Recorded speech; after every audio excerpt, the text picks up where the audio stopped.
Hello, good afternoon and welcome to the 2022 Idemitsu Asia Talent Cup here at the Lusail International Circuit in Qatar.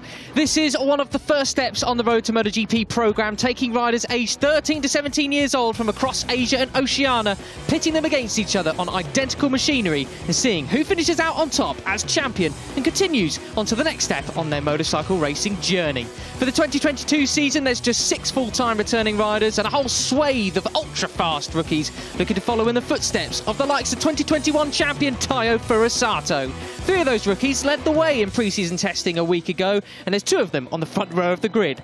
The more experienced riders certainly have their work cut out for them this season, so buckle up, because this is some of the best racing you're likely to see anywhere in the world. Welcome to the Asia Talent Cup.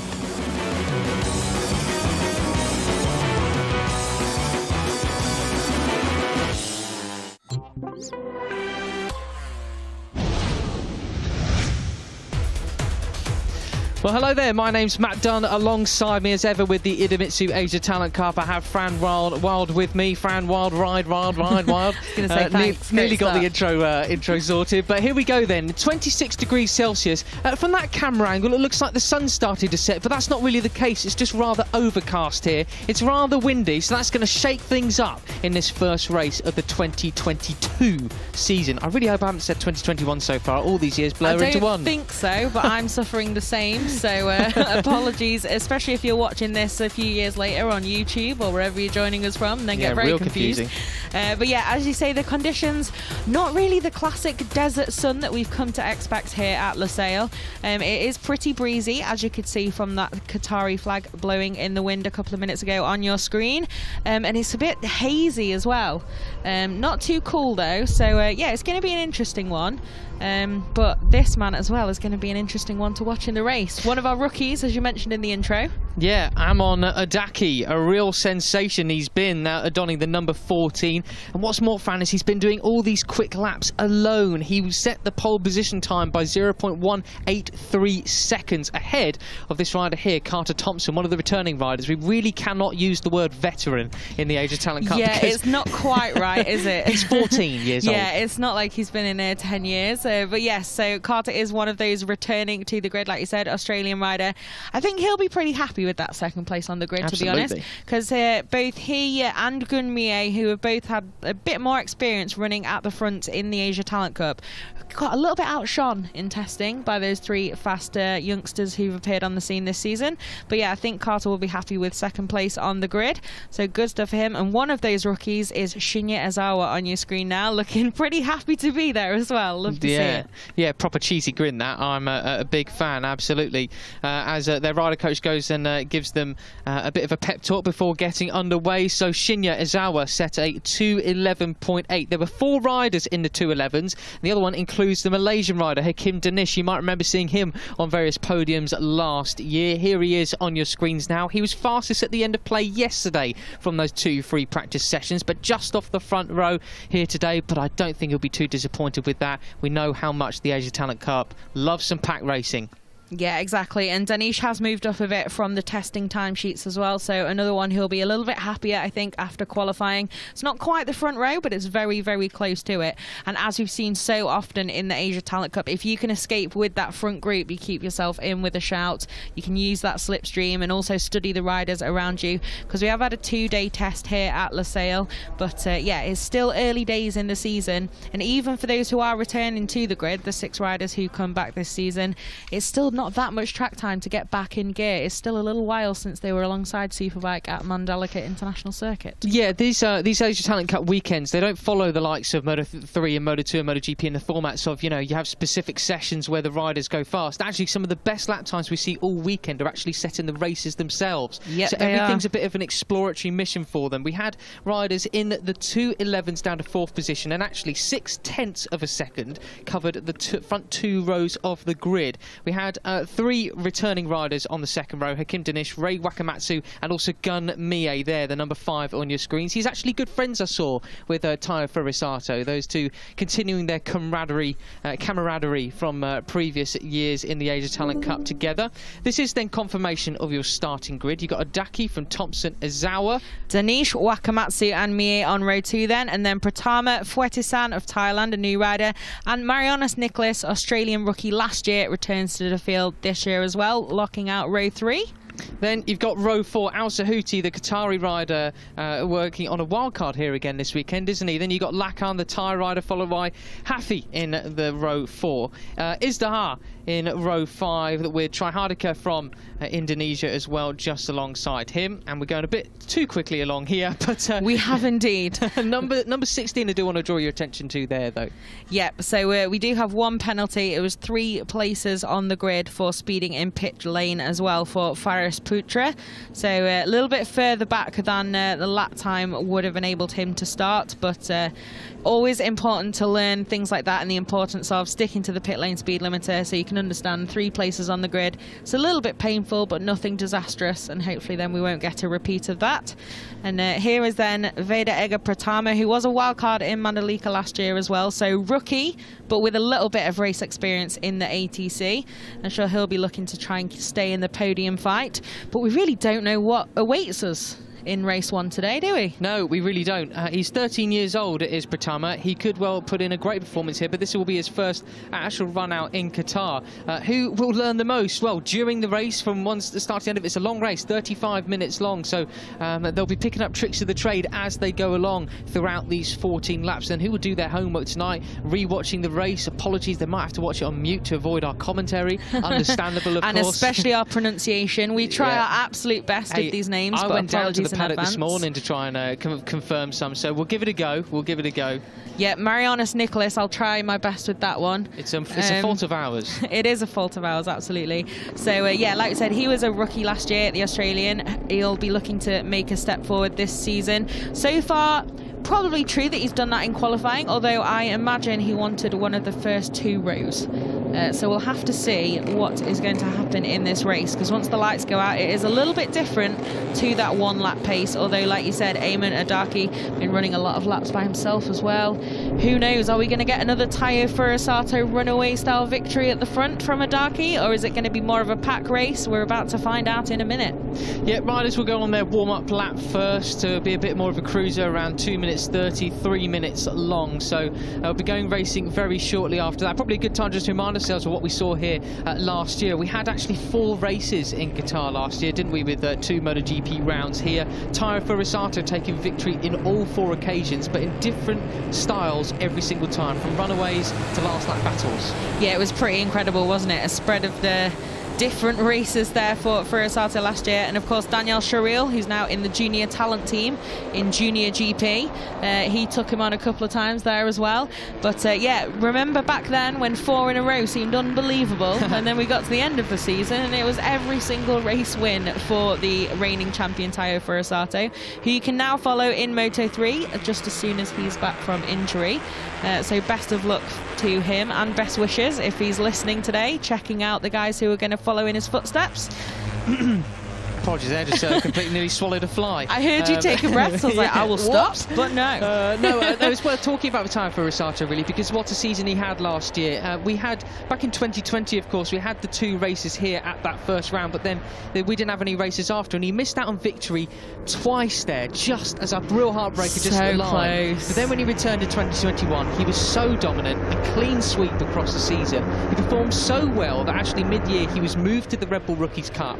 He won his very first race in Rookies Cup, which was extremely impressive. It was. We were very impressed, weren't we? Yeah. We commentated on that, and we were just like, it. oh, whoa, what is happening? We have to be neutral, amazing. But we were a bit biased there, weren't we? Yeah, having obviously known who he was before he arrived in Rookies. And yeah, first weekend on KTM, first weekend at Mugello, and Furusato took that victory. So it was pretty incredible, because of course in the Idemitsu Asia Talent Cup, they're all Honda Moto3 machines, so that was a big switch for him as well. And it's Honda Team Asia with whom he moves up in Moto3 as well, alongside of course Super Mario Aji, also an ATC former student. Alumni as well, Alumnus, isn't it? Yeah. Oh, I think is the singular. Oh, well. I check this like every weekend to make sure I'm right, because I think it's a mistake that happens so often in English. How often do you use the word alumnus? I actually use it a lot. Remember, I talk about all of our Talent Cup programs on the road to MotoGP, and now they run deep into the MotoGP paddock. So yeah, I use that word probably more than I should, but I do. Here we go. But that's the thing about what Furusato did. He was so good. He's even skipped the Junior GP and he's straight to the Moto3 World Championship. What opportunities await these riders lining up for their first race of the 2022 season? This is no longer the first step on the road to MotoGP program either, because of course we've got junior categories, FIM Mini GP Cup, but World Cup as well. So this is the next step now. And it is indeed, yes. It's a pretty amazing opportunity in the ATC. There isn't any pressure to do what Furusato did in order to move on either. Every now and then there'll be that one rider who's able to do that, but these guys, like you say, can move into Junior GP and up the road to MotoGP. But this is an important step, and it looks like we're ready for an important step towards deciding the 2022 champion. Nearly said 21. Perfect timing. Well, keep an eye on the front row of the grid. Adaki, amazing in qualifying and pre-season testing. Thompson and Aizawa, the revs are up, the lights will come on, and ATC will burst into life for 2022. Here we go. It's a clean start away from everybody. A big push from their legs there. The number 21 of Shinya Aizawa gets a storming start, and it looks like Adaki didn't quite get the start that he would have wanted. He's been swapped back in towards fourth. Who will get the jump in towards turn one? The whole shot. It is Aizawa making a move there. It looked like Thompson slotted back into third, and was that Danish just up the inside in towards second place? Yes, it was. The number 13 Malaysian. It was indeed. So Adaki losing out a little bit then from pole position, just dropped a few positions. Oh, we got Fowler in the background there, and that's a big pile up with a few riders down. That is very unfortunate. The safety car will be attending to them, but all three riders up and walking away, very frustrated, understandably. Yeah, straight away. That was a little bit messy, but it looks like not too much harm done. Good to see those guys up on their feet immediately. So let's have a look then. It is Aizawa still leading the way at the front. Like I said, really calm start for a rookie from Aizawa. Absolutely nailed that, and well underway. And then Danish, Thompson, Mie, and then Adaki then down, dropping quite a few places off pole position. But he stayed calm so far, stayed out of trouble, and still very much in the mix at the front. We see one of the riders walking away there, so we'll take a look at who actually went down. We'll wait for our timing screens to denote who actually went down in that crash there. I can see the number 3. Oh, dearie me. That's Riswanto who went down. He was actually not too bad in testing, I thought.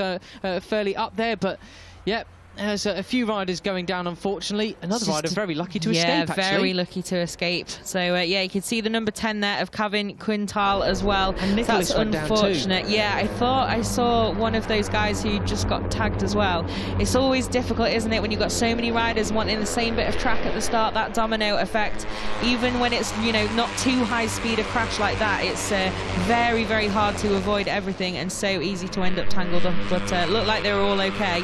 And, yeah, be interesting to see then what that's done to our finishers. I think we've got 3 out and a couple who lost a little bit of time as well. Quintal, yeah, went down to, so confirmation of those 3 riders, but all up and okay. As we come around to finish this first lap, let's take stock of what we've got then. The number 21, Shinya Aizawa, got the whole shot, and he leads, well, will be potentially coming over the line in first place, but he's been slipstreamed by Danish alongside him, and then that's also the number 20 of Fuetesa as well. And there we have your pole position rider coming towards turn 1, nearly in first position, but no, Gun Mie shoots through in towards turn 1. Yeah, that would have been a little bit ambitious, I think, for Adaki, and with the pace we've seen from him so far, there is no need to go that hard at this stage in the race.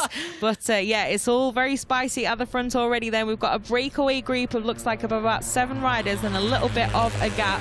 But yeah, Fuetesa putting in a good performance there. He'd impressed in testing, but I'm impressed as well with the race so far from the tyre rider. I think he's actually from the same hometown as Somkhat Chantra, his Moto2 counterpart of Chonburi. So yeah, a bit of inspiration there from him. All riders okay there as well. I hope they've also got the same hair, because Chantra's hair is a headline in itself. You hope they have, or you hope they haven't? I mean, I hope they have. I absolutely love it. It's a look. It's a statement and a half. It is. So at the front then, at the moment, we've got Mie with a little bit of daylight there for the number 5.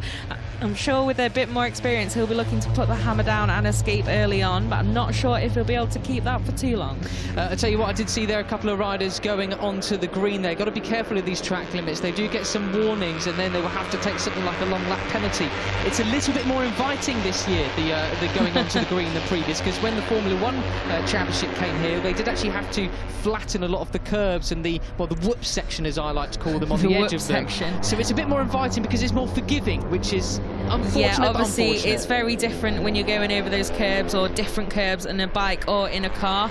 So well, I say car like F1 cars are like road cars, but you know what I mean. So yeah, definitely something to bear in mind. But you saw as well confirmation on your screen, just in case anyone didn't see the graphic, all those riders in that crash at the start are okay, but it looks like we have another crasher then now. I'm not sure that's correct. I think it's number 17 who's actually gone down there. Yeah, it is Emil Isdahar. Yeah, so hopefully he is all okay as well. Says rider okay on our timing. It does indeed, that's true. So hopefully then he's all fine.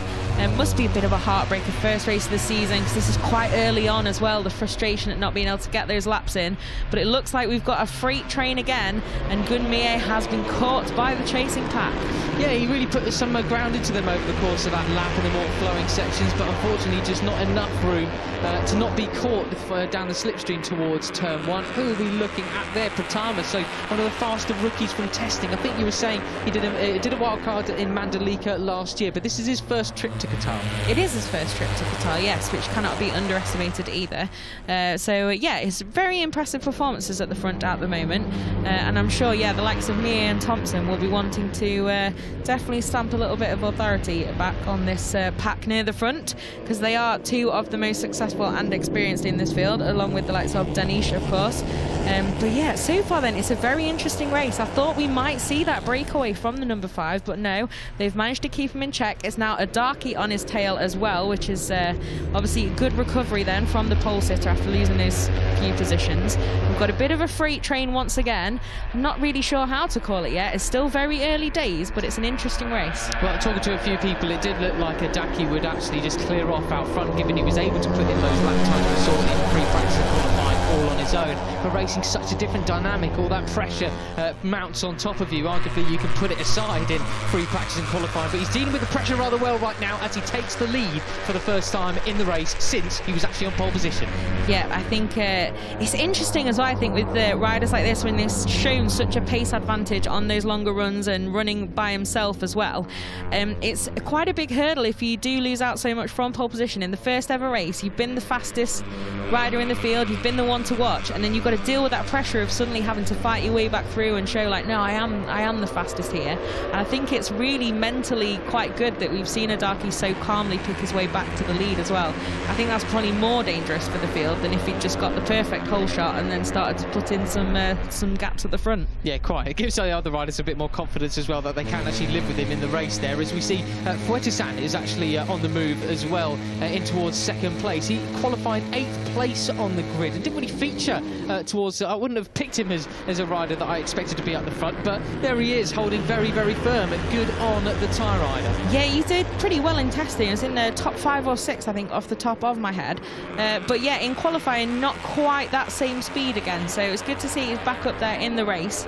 And Ezawa then we just saw getting shuffled to the back of this front pack a little bit. Number 21 doing his best to just stay out of trouble and slot back in. So far so good though. It's good clean racing. We had a few little moments of, you know, gritting your teeth slightly, but no dramas at all. I think everyone's just sizing each other up a little bit at the moment. And going way beyond track limits there. That was the number 7 of Pratama. Quite optimistic there with the track limits, yeah. We do have number 2 of Ray Wakamatsu coming up in towards second place then. We got a crash down at the background there. That's number 11 who's gone down with his Launplio, who's gone down with, was that number 7 I saw? Is that Pratama? I think it might have been Pratama, yeah. It is. Oh. So that's bad luck then for the Indonesian rider who'd had some really good speed.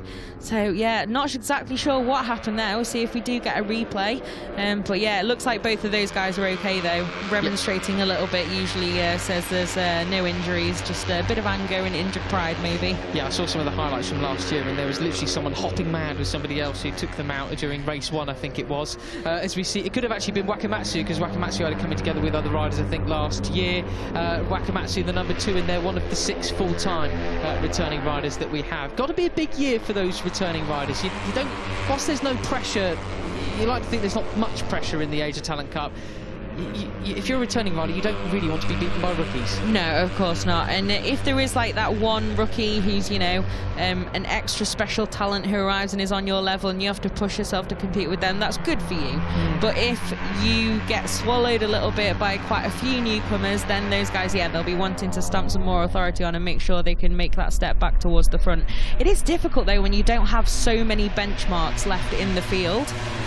So obviously everyone to get into the Asia Talent Cup has shown real speed and success elsewhere before they've made this step. So, you know, it's not like people are turning up and getting on a bike for the first time and then outgunning anyone who's taken podiums last year. But yeah, it's an interesting shuffle with our 6 returning riders. And Wakamatsu then, this is the best we've seen from Rei Wakamatsu in an ATC race, I would say, the number 2. And I think he's now in the lead, yeah. So that was nicely done. It was almost more of a better line rather than an overtake. But the number 2 in the lead for the minute then, will he keep it? Not sure. It's all getting a little bit scrappy now. And Daki just scything up the inside of Carter Thompson there. Scything is a nice word. Keeping a very nice tight line there. So this is probably the best that we've seen from Wakamatsu in the Asia Talent Cup here. And what about Gunmie looking up the inside of the number 20 of Fuetesan? That was pretty close indeed. We did see a couple of riders wipe each other out at that point here last year. We did indeed. We've seen a few interesting ATC dramas over the years here, haven't we? And like we said, all riders conscious then. So the crash that we had before, it looks like hopefully nothing too serious, and we'll bring you any more updates as soon as we have them on any of our fallen riders. But definitely all those involved in the incident at the start, riders perfectly okay. So we'll wait for an update on Pratama and Leon Clio as well.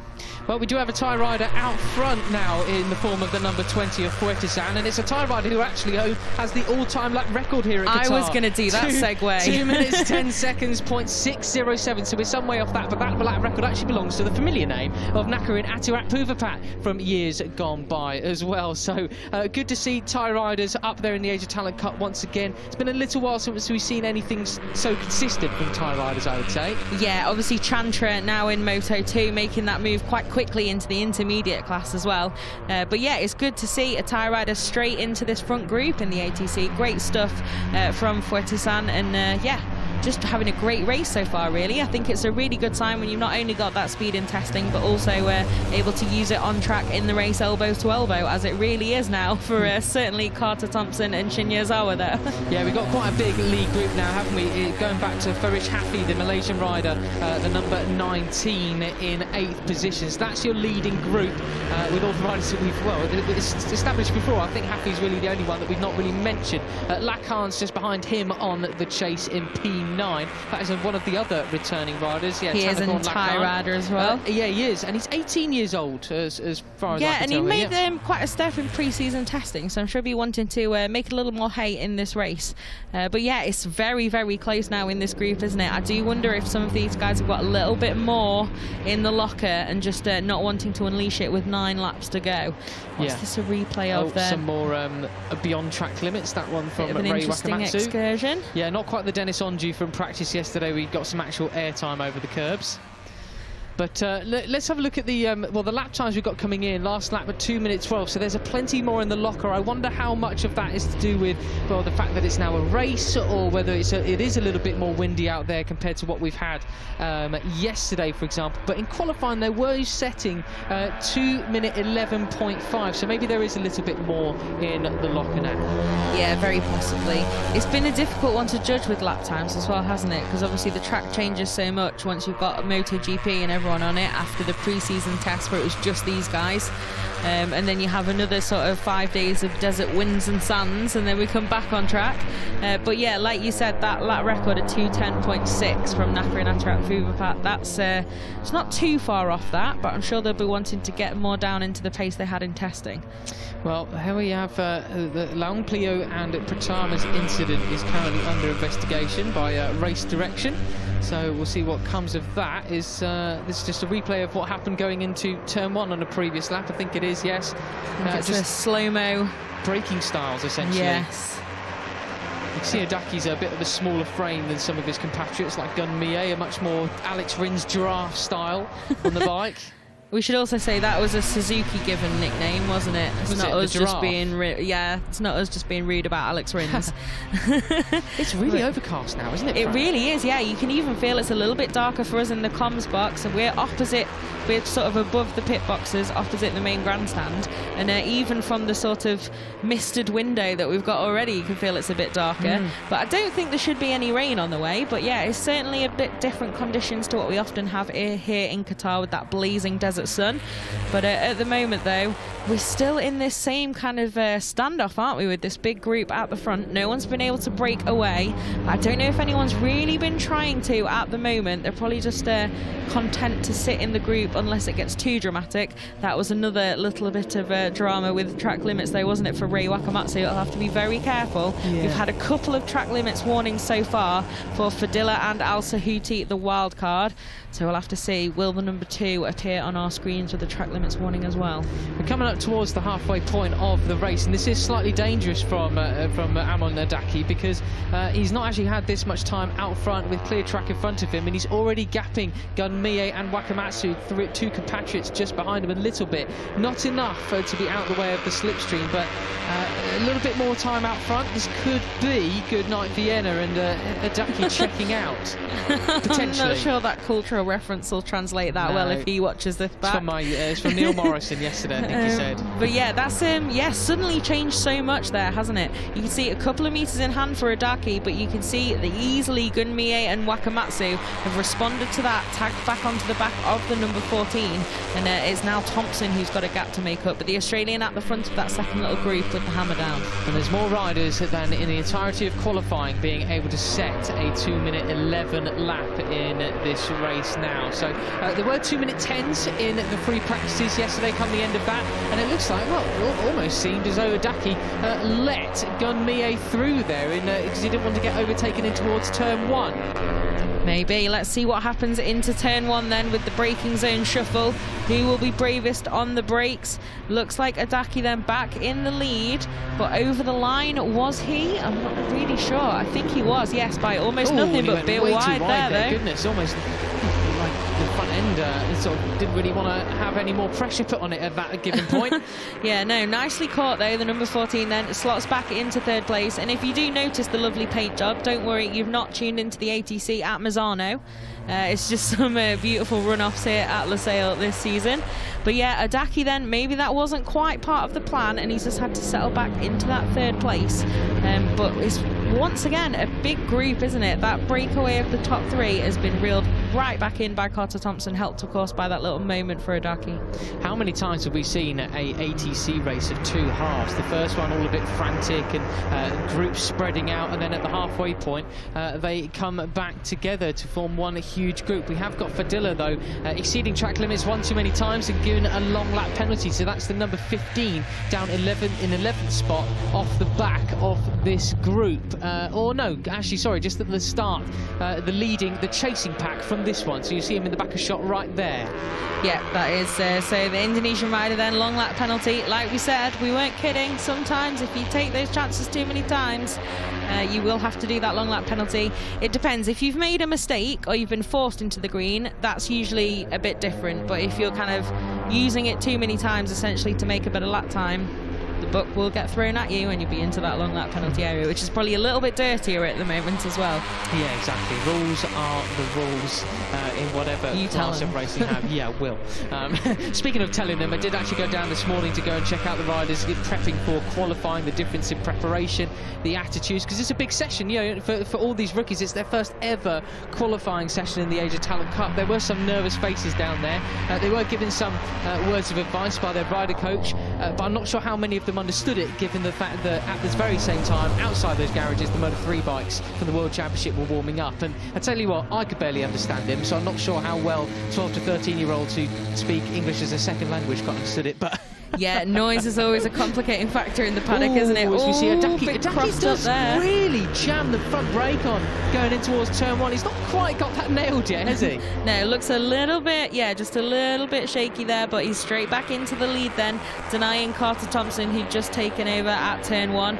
So this will be interesting then. Has the Australian been playing it safe? There. That looked like Danish. And and Thompson then back around the outside and into the race lead. Now, who is going to play what card next? That is the first time we've seen Carter Thompson in the lead here. He did manage to have some pretty good results here last year. Got a 4th place in race 2. Yeah, it was close to podiums, just not quite on it. It was Gunmie who was on the podium last year, I think. So the number 5 we wanted to make a bit of a move up from, I think is in 5th at the moment. It was actually the last race we had here. Yep, Carter Thompson was 4th position. Hakim Danish, the highest finisher of the current crop of Asia Talent Cup riders, in 3rd. Of course. Yeah, well, here we go. We need to hunt down the PDFs from the Grand Prix of Qatar ATC, because I couldn't find them on the website, actually. It led me to wrong ones. Anyway.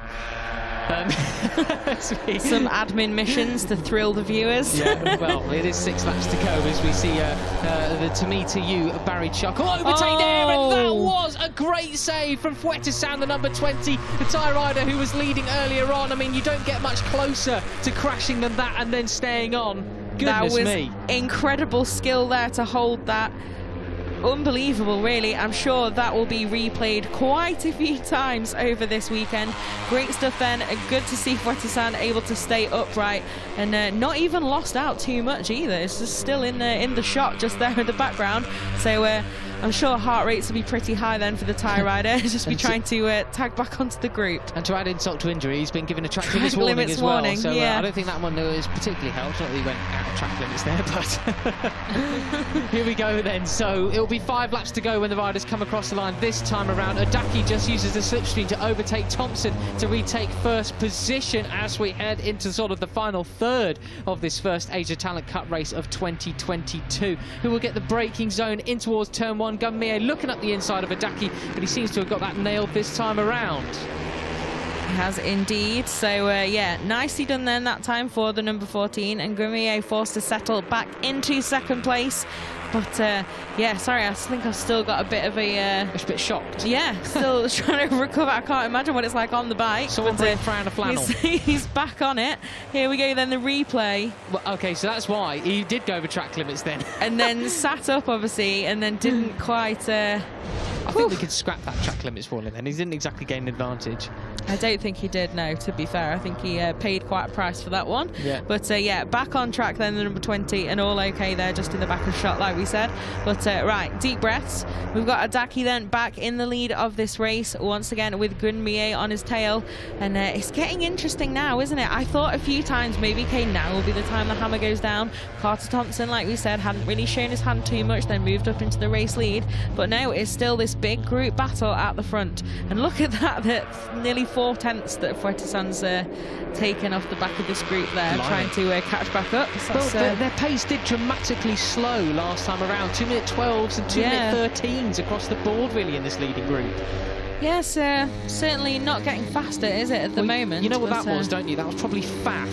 It was faffing around, yeah. That's why they were going a bit slower. That classic part of the lap time, the faff. Yeah. No, there were a few little shuffles throughout the field, weren't they? And of course, that will make quite a difference to the overall lap times. But that time then lost a couple of tenths, so I take it back. Maybe the faff has stopped again. But yeah, it's as soon as you do get those big shuffles, it does give riders on the chase a big opportunity to close back up. But I think it will be a little bit more difficult with that gap of around 2 seconds to get back in that slipstream window. It's quite an ask, I think. That is quite the shot, looking down the home straight with riders all slotting in towards the slipstream as we cross the line then to click down another lap. 4 laps to go here. That was Hakim Danish versus Carter Thompson. Then they got Ray Wakamatsu alongside them, vying for 4th position. But towards the front, we have Gunmie retaking the lead from his countryman Amon Adaki there for once another time. We've got some birds in the background then. I wonder what those are. Not oyster catchers. You don't get those sorts of things around here. As we see Hakim Danish overtake Carter Thompson once again. Most Matthew Dunn commentary of all time. Yeah, absolutely. What are we going to get in this replay then? Bit of elbow bashing or not quite? Nearly. Well, no, just... Not too bad. I think it looked closer because of the perspective of the camera, I think, there. But certainly Gunmie saying, no, I'm having turn 1 this time, and Adaki just forced to settle into second place. But not anymore. Back in the lead, but again, a little bit squiggly there. It goes a little bit deep. There's the number 14. We have a crash there for a rider who's gone down. Oh, dearie me. 3 riders down. One of them looks like Carter Thompson, unfortunately. 1 rider up and already trying to get his motorcycle, so I'm not sure who else went down there, but I think we've unfortunately lost the Aussie Carter Thompson, that unmistakable orange helmet, out of the running then. But we still have these main 4 riders out front. It's Izawa, Danish, Mie and Adaki. It is, so I think it must be Wakamatsu then, yeah. So we've got Wakamatsu down up and okay-ish, we think. And then I think it's Thanakon, Lakan and Carter Thompson, the others who've gone there. Yeah, so you can see those on the chase have just gone past the scene of that crash now then. So hopefully those riders will be all right. Look like a bit of an impact for a couple of guys there. So we'll bring you an update as soon as we have one. Yeah, absolutely. So, well, we turn our attention back towards this fight for the lead, and it really is intensifying now. So lap times are back to the mid, halfway through the 2:11s. Who's that walking away upset with himself? I think that's Wakamatsu. Unless Lakan also has the yellow helmet. So, like we said, you saw the orange helmet, which is Carter Thompson. So yeah, we've got 2, 6 and 9. So we've got the correct 3 guys who've unfortunately crashed out in that incident. So hopefully we'll get an update on them soon then. As you can see from Danish and also Izawa, these riders do often wear the same helmet designs as exactly. well. So I don't want to definitely call it because I can't off the top of my head remember the colour of Thanakon Lakan's helmet. Or see the exact little detail of the differentiating flags on the same helmet as well. Exactly. Yeah. So yeah, but at the front then, it looks like we've got all riders conscious. Okay, so that's most definitely the main thing when you have an incident like that. So there's Carter Thompson then for sure walking away, the Australian, and I think then we've seen all 3 on their feet after that crash. Yeah. So just need to check up any fractures or bruises or anything like that, but all riders then on the feet and walking away from that one. And now we've got a 5-way rather fight at the front, I think, for this race win. Well, tell you what, it's a turn up for the books for Al Sahuti, isn't it, who had that track limits warning earlier on, the Qatari wildcard rider in 5th position. This would be a sensational result for the local rider. He would absolutely love it, so would the local fans and the authorities. Yeah, absolutely. Everyone loves a bit of home glory, don't they? So yeah, it'd be great stuff for Hamad Al Sahuti, that number 23 there in 5th place. So let's see what happens then. He's not too far off these guys either, and homing in fast. So let's see if the likes of Adaki are going to pull the pin now, because with 3 laps to go, now is the time to make that gap. You only need to cross the line once on the final lap in front to win the race. So maybe it is a master plan from the number 14. You can see a bit of daylight there back to Mie, but yeah, let's see then. Sahuti right up in the fight. Yeah, he also rides in the European Talent Cup, I'm informed as well. So in the Leopard racing team, so he's well acquainted with some very professional racing structures and also some equally fierce racing over in Europe as well as here in the ATC. Yeah, absolutely, and it is fierce, isn't it? It's fierce everywhere. The level of competition super high, so impressive stuff. But I don't know then, there's not been too many moves at the moment, has there? Number 23 though, the Qatari rider we were just mentioning, still in there, but these guys now very close in that fight for second, and Adaki still with a little bit of daylight. Yep, totally right. So we'll see then 2 laps to go, the penultimate lap around, and Adaki in a bit of a commanding position. He was 3/10 ahead across the line, but that's all been closed down now with Gunmie right on his tail once again. Izawa on the chase as well as Danish, podium finisher from last year on multiple occasions. Then Al Sahuti vying for home glory just off the back of these riders. The last lap around, a 2:11.7, so faster once again from these riders, but not quite on that free practice pace from yesterday evening. Yeah, so Adaki really lost out on the front straight, didn't he? Just lost that gap completely to the slipstream, but the number 14 nevertheless remains in the race lead, and we've got the rest of this lap and then 1 more to go, so it's very close now to deciding who's going to be atop and completing this first podium of the season. Who do you want to call it? I really don't know. Of these four, Adaki. You think Adaki for the win? Consistently been the most comfortable at the front, but you might see something brash from Gun Mie. Yeah, let's see then. So, okay, so we got a ticker then. Carter Thompson taken to the medical centre for a checkup. We definitely saw the Australian on his feet and walking off, so hopefully that will also give him the all clear. Let's see what comes of that. But back at the front then, I don't know. It's hard to call, isn't it? We've got 2 rookies and 2 experienced runners in this quartet fighting for the podium, and probably 1 person with a broken heart, since there are 3 spots on that podium. Well, one thing's for sure, Fran, I think the state of Japanese motorcycle racing is in very, very, very good hands, because these are, well, 1 and 2 new rookies to Asia Talent Cup this year already at the front, and Gun Mie really sort of coming into his own in his 2nd season in ATC as well. This is extremely impressive for the Japanese. Yeah, it really is, and yeah, sets the bar pretty high for those other guys coming into this cup as well, doesn't it? So Adaki doing a bit of a Furusato and turning up straight on the pace, but also Ozawa. Another front end twitch into that final corner from Adaki though, so I bet he'll be doing a bit of homework on his braking technique tomorrow. I was going to say, there's only through there 1 more time in this race. But he does manage to claw it back, and we'll be neck and neck with Gun Mie across the line. In fact, if he were to do that sort of mistake again, he'd actually end up winning it. How does that work? Actually worked out better there, didn't it? The number 14 then in the lead over the line. Maybe that will be the master plan. Very close there. Is that Danish being pushed out the number 13? It is. Is he going to cut back in? Oh no! Nearly high sides out. That's him out the running for the win then. Heartbreak for the Malaysians. So it's 3 Japanese riders. Here we go then for that victory. Mie, Adaki and Ozawa. Oh, I thought he was going to be able to cut back in there, Hakeem Danish, but no, just lost it, and he is, like you say, out of the running then. So we've got 2 rookies and a veteran. Who is going to come out on top?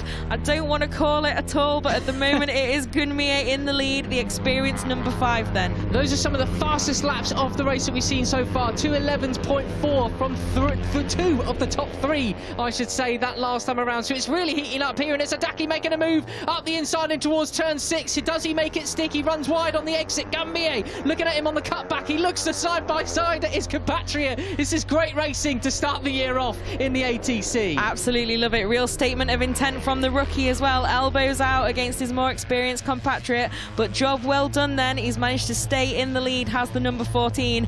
Where is the next attack going to come, and from whom? I think it's going to be Mie. Is he going for it? He does. How much will that front end let him drive it in towards the ground to try and make that overtake stick? He does, and now it's full throttle through this long curve before the triple right-hander. Overtaking move hotspots are running out on this final lap. Oh, I really thought the number 21 of Ozawa was going to make a move there as well. Who is it going to be then in this race? I think it's all going to go down to the final corner, and maybe even the drag to the line as well. It's got to be the drag to line. It's got to be. So will the smaller frame of Adaki hold out over Gun Mie, the slightly taller Japanese rider with 1 year of experience under his belt in the Asia Talent Cup already? That is the penultimate corner. Here we go then. We'll be breaking down into the final turn. Who will get the jump out of it into the prime spot, the slipstream? Gun Mie up the inside from Adaki, but will it be Ozawa who manages to take them both? Oh, he pushes him wide off the track. It's all about that run to the line. You've got to squeeze your elbows in, keep tucked in behind the screen. Who's going to take the victory? It's going to be, I think it's going to be Ozawa. He's done it on his first race in the ATC. He has won, and Gun Mie is furious with himself. He really is. That was an absolute masterclass in staying out of trouble and concentrating on getting yourself in the right place from Ozawa there. Absolutely great stuff from the number 21. Super clean, just yeah, got the job done there, didn't he? And Gun Mie then just pushed Adaki a little bit wide, just onto the green, the number 14. In the end, neither of them then could get back on terms with the number 21 over the line after that final corner shenanigans. Gosh, that was brilliant. That was. What a great race. That was a good race. And pretty clean as well towards the end. I know Adaki got shoved off onto the green there. He won't like that, but hey, welcome to motorcycle racing at the international level. I think, yeah, I don't think that was anything too bad, you know. There was no contact. No, it was a pretty good clean racing in that race. Obviously had a few incidents with a few mistakes, but that is unfortunately bound to happen. But yeah, these 3 guys certainly on the podium. Some great moves over the last couple of laps there. I really wouldn't have called that, but yeah, really well done to Shinya Izawa. What an arrival to the ATC. Yep, and I've got to say, congratulations to Hamad Al Sahuti, who got 4th position from Hakim Danish in the end there with that mistake yes, at turn of course, 1. yeah. The number 13 had that almost high side, didn't he? And then managed to get back on track, but the Qatari rider Hamad Al Sahuti then managed to get past him. Great stuff then for him. It was close though. Look at that gap over the line, 0.015 between the two. Oh my goodness, yeah. So it must have been a bit of a storming last lap between those guys as well. Well, here is that replay from, this is the penultimate corner here. This really, really fast left-hander at turn 15. Oh no, oh no. Oh no. Not track limits. Okay, no, I don't think so. I was like, is this why we're seeing the replay? Oh no, it's fine. All right, okay, that's all right. The result will stand. But yes, Gun Mie, well, he's from the outside, then he switches to the inside. It's a nice move. Of the ATC, yeah. But I think he's just a little bit too far, and he's concentrating so hard on Adaki. And then Izawa can just pick the line he wants through that final corner, keep it nice and pinned, and they just run out of meters. Would have been really close if that start-finish line was just a little bit further down the straight. But no, lovely stuff from Izawa, and Mie knows that that was obviously not quite the winning tactic for race 1 today. Gun Mie nearly bottoming out his suspension with his frustration at that point. He was going to get some airtime at 120 miles an hour, probably.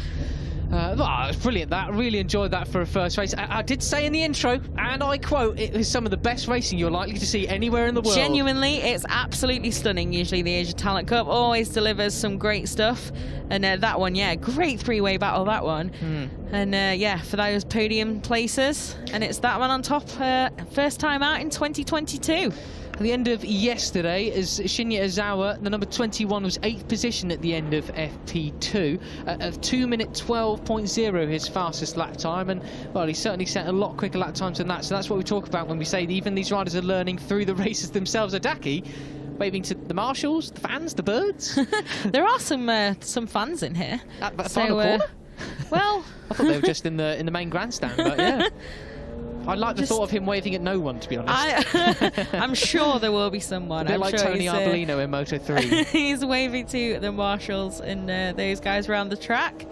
But yeah, it's good to see at least that he's not too disheartened. The number 14, because he was the fastest. But it was like, I think it was 0.027 between the top 3 rookies in testing. Wow. It was so close on the combined timesheets. And there's a bit of a famous face down there. Yes, well, 2 actually. You've got Hiroshi Oyama, the last ever 250cc world champion, and then you've got current MotoGP rider Takaki Nakagami congratulating his compatriots on that race. Gun Mie looks a bit sad, understandably so, but another chance tomorrow, fortunately. There is indeed, and he knows now that that's not the move.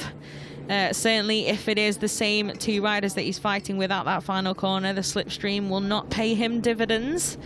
But yeah, it was a great race that was, and yeah, great to see Taka and Hiroshi Oyama down there. Sorry, I just love Adaki taking his sweet time. He's doing the full victory lap. It's race 1 of round 1 of however many rounds this year. It's great. Yeah, it's absolutely really good. Love it. Hey, I'm a big fan of celebrating your successes. So go do it. There was an opportunity to roast you there, but there was so many things I couldn't decide. No, that was a great race from Adaki there. Like I said, I think almost one of the key moments in his race was not losing his head when he dropped back from pole position after he had been fastest and so fast on his ATC debut so far.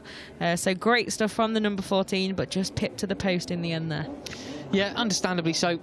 12 finishers in that one overall. Quite well. The rest, obviously, we had crashes in that one. Good to see the riders getting up and walking away under their own steam. But these are then the final results. Shinya Izawa from Gun Mie and Amon Adaki, your top 3, your podium finishers. Hamad Al Sahuti, the Qatari wildcard, in 4th position from Hakim Danish. Farish Hafi, and then we have Puetesan, Fadila, and Putra bringing up the top 9. Trihardika in 10th from Swain, and Tranduk Tai, the Vietnamese rider, no less, getting some points there in 12th place. Hey, to finish first you must finish. Absolutely, yep. Missed out on quite a lot of track time so far, has the Vietnamese rider. So the first Vietnamese rider ever in ATC? Oh, well, the only one this year, we say for certainly the only one this year, certainly the only one for a little while, but it did start before I started. So I'm not sure I can remember everyone on the 2014 grid, for example.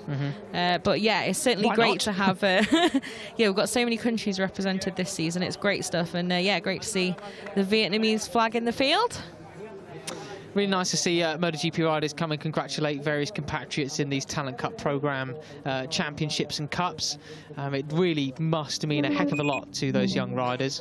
I'm not going to read out the whole championship standings because it's just simply 25 points. Same as the race as well. It's the only time I can ever do it, so I'm going to take the rest when I can get it. Yeah, absolutely. So there will be a few guys wanting to change the look of that tomorrow, though, especially the likes of Carter Thompson, who I'm sure didn't want 0 points in this first race of the season, Ray Wakamatsu as well. And hopefully Thompson is given the all clear from the medical centre as well, where he went for a checkup after that crash. But like we said, we saw all riders on their feet. And yeah, it's going to be an interesting one tomorrow then, I think, after that, because we didn't see everyone's full pace to the end of that race. So we've got plenty to look forward to in race 2 on Sunday as well.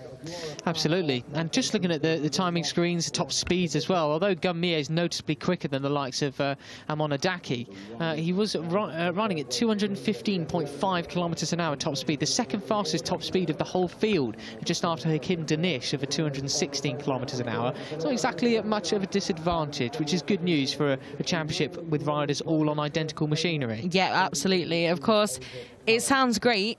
You know, it sounds like it's going to create perfectly equal competition. Talent will shine through when you have equal bikes, and it does, but it also then means your sort of stature is even more important. But yeah, it's not too bad, is it, that? Yeah. Not much of a difference. You can make all the machinery as level as you like and all the training, etc., but there's one thing you can't control: Mother Nature. Wow. Philosophical. Throwing down the facts there. Yeah. If you're watching this on the Asia Talent Cup Facebook page or YouTube channel, of course we've got racing coming up tomorrow. You can watch this race on demand. The MotoGP Video Pass subscribers, you've got to change over and be ready for qualifying coming up from Moto 3, Moto 2 and MotoGP here at the Lusail International Circuit. We await for the riders to come out onto the podium very shortly. And we'll be handing over to the riders, the commentary team, to be taken over for qualifying. I'd love it if we did hand over to the riders. That would be quite an experience. So, podium time then. First trophies of the season. I know. And especially for some of them who've got to go back to, like, well, they've all got to go back to Japan, actually. They're all Japanese. So they're going to have an extra bit of luggage to go with them, at the very least, after this weekend. So coming out onto the podium, he was on pole position. He was very happy with his first podium in his debut ATC race. It is Amonadaki over in third place. Second place then, coming out, Gun Mie, the more experienced, 1 year under his belt in the ATC, coming out now into second place, but your winner for the first time in ATC, on his very first time of trying, Shinya Izawa into first position. Presented the trophies, always a special moment. He's already been down in Parc Ferme, giving him hugs and support. We have Takaki Nakagami before he goes out for his qualifying session later on to present the trophies. Third place, of course, to Amonadaki. The bronze outlined Qatar International, Lusail International Circuit. Silver outlined Lusail International Circuit goes to Gun Mie, who's fortunately able to bring a smile out. A bit of a Mona Lisa smile. Oh no, a proper one there. I was going to say, just about. And I'm sure there'll be a big grin for Shinya Izawa. Yeah. Yeah. Absolutely delighted, as he should be.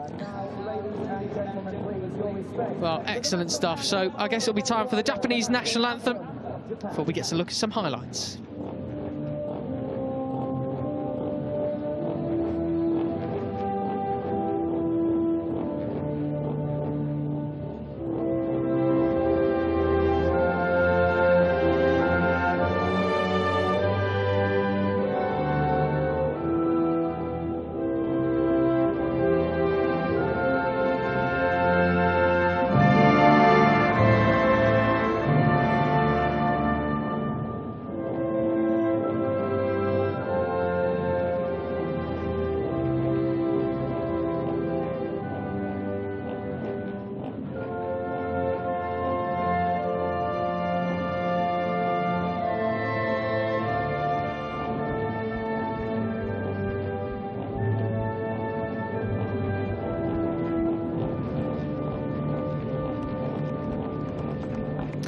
Well, the Japanese trio, let the applaud the Japanese national anthem ringing out here at the Lusail International Circuit. The first race underway at a Grand Prix event for 2022. Both Gun Mie and Amonadaki will be very, very much hoping that the national anthem rings out for them tomorrow. Tonight they have a lot more homework to do to see what they can do about Shinya Aizawa and overtopple him tomorrow in race 2 of round 1 at the Asia Talent Cup for 2022.